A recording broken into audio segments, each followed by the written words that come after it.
మన జీవితంలో ఉంటాయి. ఉదయం పుట్టుకు చూస్తుంటాం. మెంటల్గా టెన్షన్ హ్యాపీగా లేవంటే అపస్వరాలు ఎక్కువ పలుకుతున్నాయని చెప్తారు. వాటిని సరిగ్గా దిద్ది స్వరము ఉండేటట్టుగా చేసేటటువంటి దాన్ని ఫోర్త్ రే అంటారు.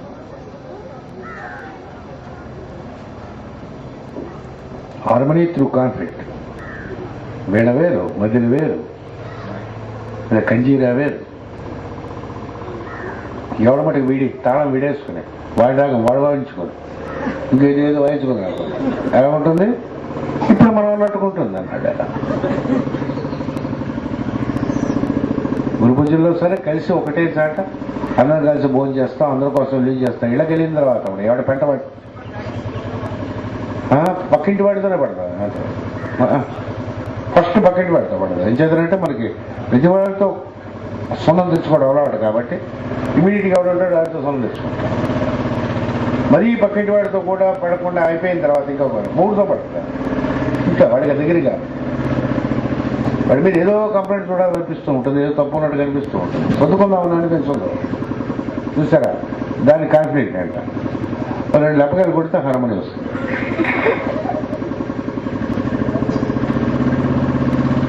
ఏం చేస్తుంది నేచరు? హార్మోనియస్గా ఉండడానికి, హ్యాపీగా ఉండడానికి కావాల్సిన ఏర్పాట్లు చేస్తూ ఉంటారు. మనకు వచ్చే డిఫికల్టీస్ కానీ, జీవితం నందు వచ్చేటటువంటి కష్ట నష్టములు కానీ మన సదడం కోసం వస్తాయి. సార్ ప్రకృతి మన మీద కోపం పెట్టరాదన్నమాట. అందరూ శిక్షించడం అదే పని. ఈ ప్లానెట్స్కి, దేవుడికి, దేవతలకి సెట్ చేద్దామని ట్రై చేస్తుండేటప్పుడు ఆ సెట్టింగ్ మీకు కాకున్నప్పుడు కీకి ఇలా తిప్పాలి. స్విచ్ చేయాలంటే కదా, ఏది శుద్ధికి వేళకి ఇలా తిప్పాలన్నమాట. పైగా ఒకసారి ఇలా తిప్పుతున్నాం పైగా ఇప్పుడు వచ్చాడు మాట వింటాడు కాబట్టి చెవి తిప్పుతా.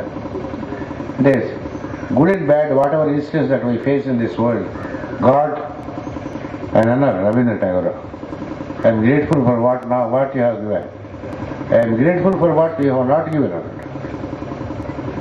ఎందుకు కొన్ని వస్తాయి కొన్ని రావంటే అవి కూడా వస్తే చంపేసి చచ్చిపోతారు కాబట్టి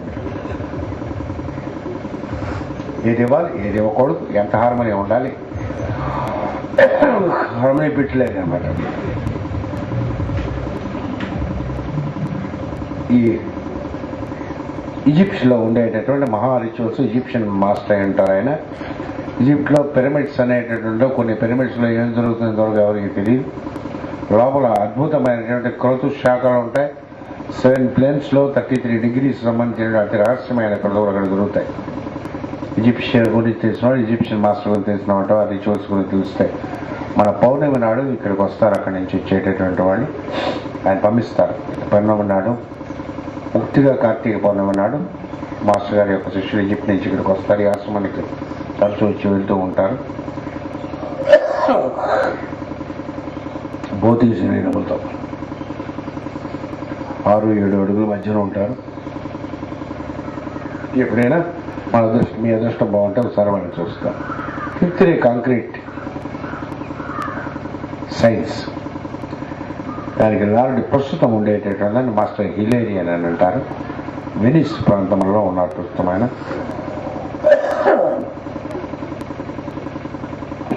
బిట్వీన్ వెనిస్ అండ్ హంగరీ మధ్యలో తిరుగుతూ ఉంటారు ఆయన.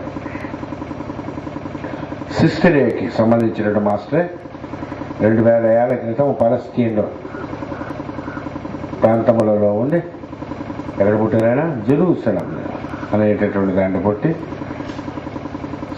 మన కోసం అనే తన సులువు మీద సాక్రిఫైస్ అయినటువంటి మహాత్ముడు అయినటువంటి మాస్టర్ జీసస్ అనేటటువంటి ఆయన జెనీవా దగ్గర ఒక చర్చి ఉండే ప్రదేశములలో ప్రస్తుతము దేహము తీసుకుని ఉన్నారు. మొత్తం యూరోప్ అండ్ అమెరికాకి ఆయన మాస్టర్ అయి ఉన్నారు. వాళ్ళ యొక్క ఆయనది 6th రే డివోషన్. అందరికంటే కష్టమైన వర్క్ అయింది. తాగుబోతుంది, ముండరమూటాకోరు, దుర్మార్గులు, హంతకులు, వీళ్ళని ఆధ్యాత్మికములుగా మార్చడం కోసం అనేటువంటి వర్క్ ఆయనకి ఓడమదు.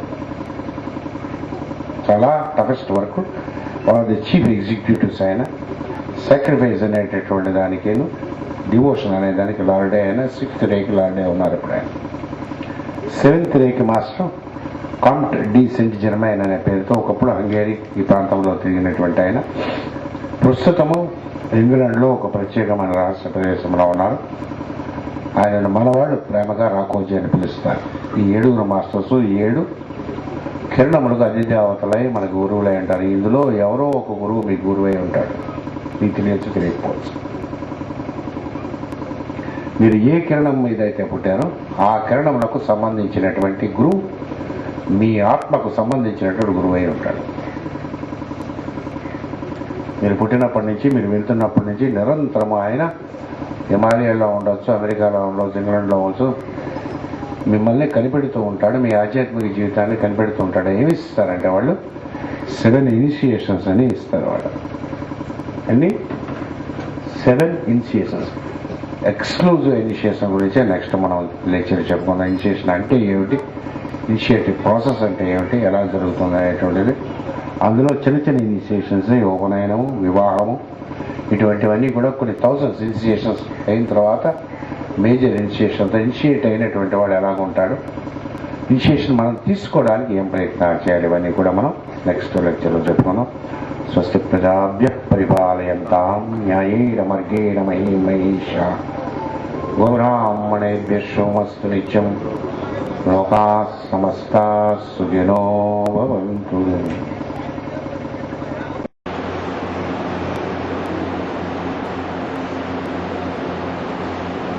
ఆంజనేయ స్వామి ఉపాసన ఒకటి చేస్తే మంచిది.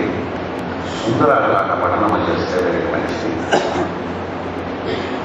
తీవ్రమైన తంత్ర సాధన చేసినటువంటి వారు దక్షిణ కాళీ యొక్క ఉపాసన చేయగలిగితే మంచిది.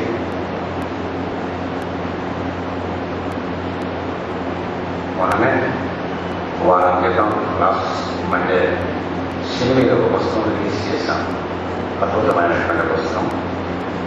ఒక ఆవిడ నాకు 2000 రాజకీయాలుగా తర్వాత ఆవిడ పేరు మీద పుస్తకం వేసాం. చాలా అద్భుతమైన పుస్తకం. అందులో ఇస్తుంది ఆవిడ చాలా శని అనుగ్రహమైనటువంటిది పెద్దవాళ్ళు కాలేదు. ఆధ్యాత్మికంగా ఈ రాశికి అధిపతి కుజుడైనా సరే ఇంకొక ఆధ్యాత్మిక లోకంలో శని ఉంటాడు. వీరికి అంచేత వీరికి బాధలు కనిపించేవన్నీ కూడా వీరికి శిక్షణ ఇచ్చారు. ఇప్పుడు ఏం చేయాలంటారు?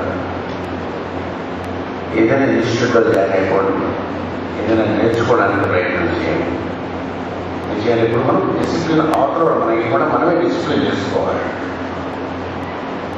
అట్లా చేసినటువంటి మోడర్న్ ఏజ్లో ఒక ఆయన ఉన్నాడు, మహాత్ముడు అని పేరు తప్పిస్తారు, గాంధీ మహాత్ముడు.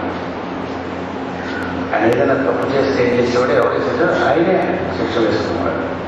ఆ శిక్షాగ్రహం తప్పు చేసుకుంటే ఈ తప్పు చేసేది రాసుకునేటువంటి దమ్ము ఉన్నవాడు కాబట్టి మహాత్ముడు. మనం చేసినటువంటి తప్పులన్నీ పుస్తకం రాసి ఇక్కడ చదవండి ఎంతమంది చదవగలరు? ఆ తప్పు చేసినప్పుడు, తప్పు ఆలోచన చేసినప్పుడు కూడా తనను తానే శిక్షిస్తున్నాడు. ఆయన ఉపాసన చేసేవాడు, లేకపోతే తనకి తీవ్రమైన తన తన అటువంటి చక్రము